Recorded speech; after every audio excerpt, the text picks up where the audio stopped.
mas maganda ngayon, tita? Siyempre ako. Hindi pwede yung anak, hindi magiging beautiful ang anak. Ba pa rin ang original? Of course.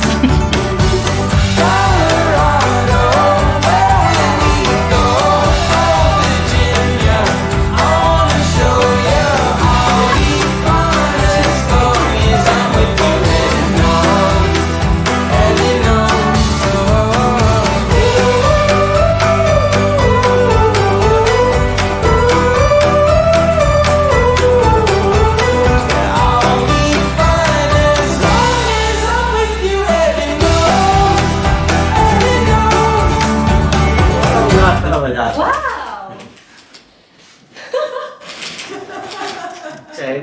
Grabe yung ngiti ni Archie.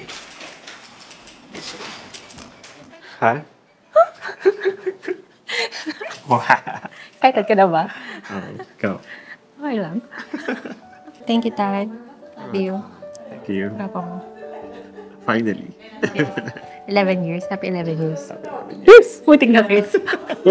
For the 11 years na magkasama tayo, I can proudly say na naging true siya.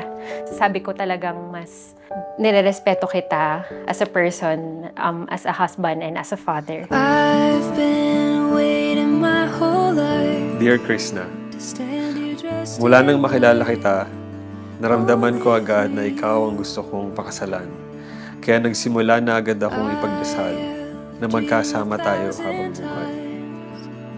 Sinabi ko sa Diyos na aalagaan kita, mamahalin kita, na sana ikaw ang mapakasalan ko. You inspire me to be a better person. Ini-inspire mo akong maging mas mabuting nanay and mas mabuting partner dahil sa mga efforts mo din, of course. Bali, nung nag-work ako sa Baguio, isa siya sa mga estudyante ko. Noong una, hindi ko siya napapansin. Pero nung may nagsabi sa akin na co-teacher ko, katrabaho ko na, "Uy, tinan mo yun, yung kulot." Kasi yun yung first na napansin ko sa kanya, yung buhok niya. Mahaba na black, tapos curly or kulot. Nagkaroon na ako ng parang crush sa kanya noon. Teacher ko siya. Pero hindi talaga, hindi siya major subject. And dahil nagtuturo sila sa call center, nakipag-coordinate sila, tapos doon ko siya nakilala. Gumawa ako ng paraan para hingin yung number niya. So ginawa ko, sabi ko, may activity tayo.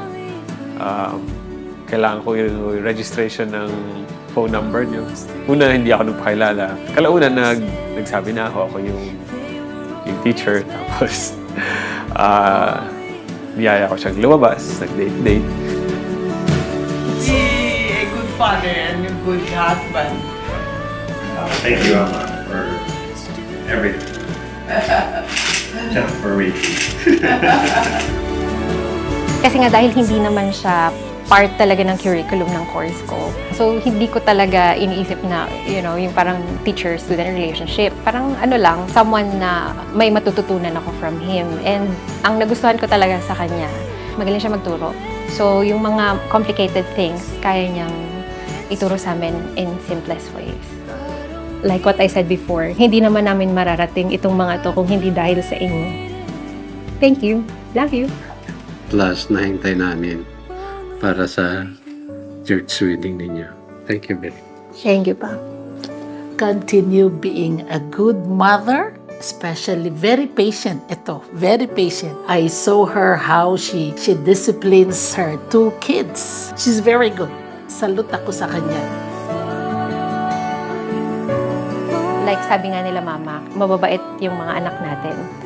And that's because magaling ka ring tatay. Hindi sila lalaking ganito kung ako lang. Kasi I would think na baka mamaya nagger ako and all. Pero like what Mama said, it's a proof na very calm nga tayo and yet sumusunod yung mga bata. May disiplina.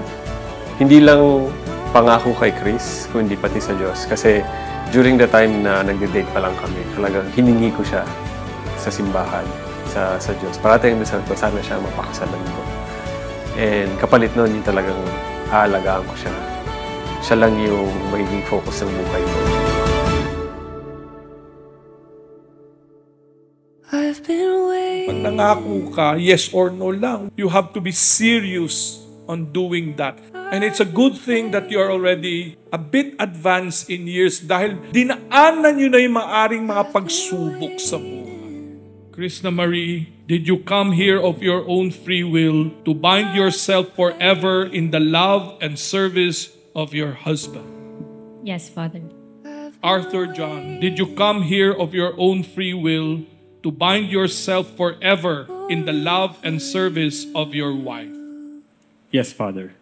Ipinapangako ko sa iyo, sa pamilya mo at sa Diyos, na tanging ikaw lang ang mamahalin ko at ang ating mga anak. Hindi ko siya iiwanan. Kasi yun yung fear niya eh. Lagi. Meron siya yung mga times na pagka nagda-doubt siya sa sarili niya, natatakot siyang iiwanan ko siya. Sabi niya, hindi kita iiwanan kahit anong mangyari.